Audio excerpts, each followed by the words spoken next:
Pernah nggak sih ngerasa ada cara belajar yang lebih pas, lebih personal, yang benar-benar nyambung sama diri kita atau anak kita? Nah, hari ini kita bakal kupas tuntas sebuah pendekatan belajar yang dirancang khusus buat satu tipe kepribadian yang super unik dan imajinatif, yaitu si tipe intuiting. Oke, yuk kita langsung selami gimana caranya membuka potensi kreatif mereka. Kita semua pasti pernah ada di posisi ini kan? Duduk di depan buku, berusaha keras buat ngerti, tapi rasanya pikiran kita tuh lagi jalan-jalan kemana tahu. Gambar ini benar-benar nunjukin rasa frustrasi waktu kita dipaksa belajar dengan cara yang nggak klik sama otak kita.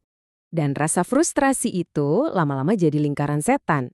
Awalnya belajar terasa susah, yang bikin kita jadi nggak suka sama pelajarannya. Kalau udah nggak suka, muncul deh rasa malas. Ujung-ujungnya nilai jadi jelek. Dan akhirnya kita ngerasa ketinggalan. Tapi yang perlu digarisbawahi adalah, ini bukan karena kita nggak mampu, tapi karena mungkin kita pakai strategi yang salah. Oke, supaya pembahasannya runut, kita akan bedah satu persatu.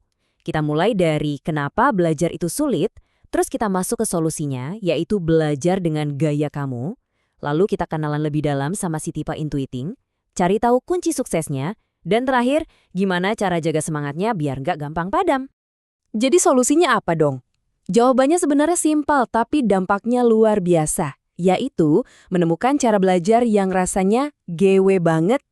Intinya bukan soal belajar lebih keras, tapi belajar lebih cerdas sesuai sama bawaan alami kita. Coba deh, lihat analogi visual yang keren ini. Seringkali dunia pendidikan itu seolah-olah minta kita semua jadi sepatu putih yang seragam. Padahal bisa jadi kita ini sepasang sepatu merah yang punya gaya sendiri. Nah, kunci sukses belajar itu justru dengan menerima keunikan itu, bukan malah menekannya biar sama kayak yang lain. Ini dia mantra utamanya. Ketika metode belajar kita udah selaras sama kepribadian kita, belajar yang tadinya kayak mendaki gunung yang curam, tiba-tiba jadi gampang banget, semudah kita bernapas. Inilah inti dari pendekatan yang mau kita bahas. Nah, konsep ini namanya ST-Event Learning. Jadi, ST-Event ini pada dasarnya adalah sebuah model yang memetakan kecerdasan manusia ke dalam 5 tipe utama. Tujuannya simpel dan jelas, bikin aktivitas belajar jadi lebih gampang, lebih nyaman, dan hasilnya bisa maksimal karena disesuaikan sama bakat alami kita, atau yang disebut mesin kecerdasan. Sekarang, yuk kita fokus ke salah satu mesin kecerdasan yang paling imajinatif, si tipe intuiting. Mereka ini adalah para pemikir kreatif yang dunianya itu dipenuhi sama ide-ide, konsep-konsep, dan berbagai kemungkinan yang nggak ada habisnya. Poin paling pentingnya tuh ini, seorang pembelajar tipe intuiting itu nggak begitu peduli sama detail-detail kecil atau hafalan fakta yang acak. Otak mereka itu secara alami dirancang buat nyari ide besar dan ngelihat gimana semua hal itu saling nyambung. Mereka itu tipe orang yang melihat keseluruhan hutan, bukan satu persatu pohonnya. Terus, gimana kita bisa tahu kalau seorang intuiting itu lagi bosen atau nggak cocok sama cara belajarnya? Coba perhatikan tanda ini. Mereka nggak akan frontal memberontak, tapi mereka akan mulai menarik diri, kelihatan cuek, seolah-olah pikirannya lagi terbang ke dimensi lain. Nah, ini adalah sinyal penting bahwa mereka butuh stimulasi yang berbeda. Oke, kita udah kenal siapa mereka. Sekarang, pertanyaan terbesarnya, gimana dong cara ngebuka potensi mereka? Yuk, kita bedah 3 kuncinya. Persiapan, lingkungan yang pas, proses belajar yang cocok buat mereka, dan gimana cara nge-charge ulang energi mental mereka. Setiap tipe pembelajar itu butuh alat tempur yang beda-beda biar bisa sukses. Nah, coba deh perhatikan baris untuk tipe I atau intuiting. Mereka itu nggak butuh fasilitas yang super lengkap atau setumpuk buku. Yang mereka butuhkan adalah media eksplorasi. Ini dia nih kuncinya. Buat seorang intuiting, buku sketsa kosong buat coret-coret ide liarnya itu seringkali jauh lebih berharga daripada buku teks paling tebal sekalipun. Coba kasih mereka ruang buat simulasi atau panggung untuk berkreasi, dan disitulah keajaiban bakal terjadi. Tipe intuiting sendiri ada 2 jenis, introvert dan extrovert. Biar gampang, bayangin aja intuition introvert itu kayak sang pencipta murni. Mereka suka banget bikin sesuatu yang benar-benar baru dari nol.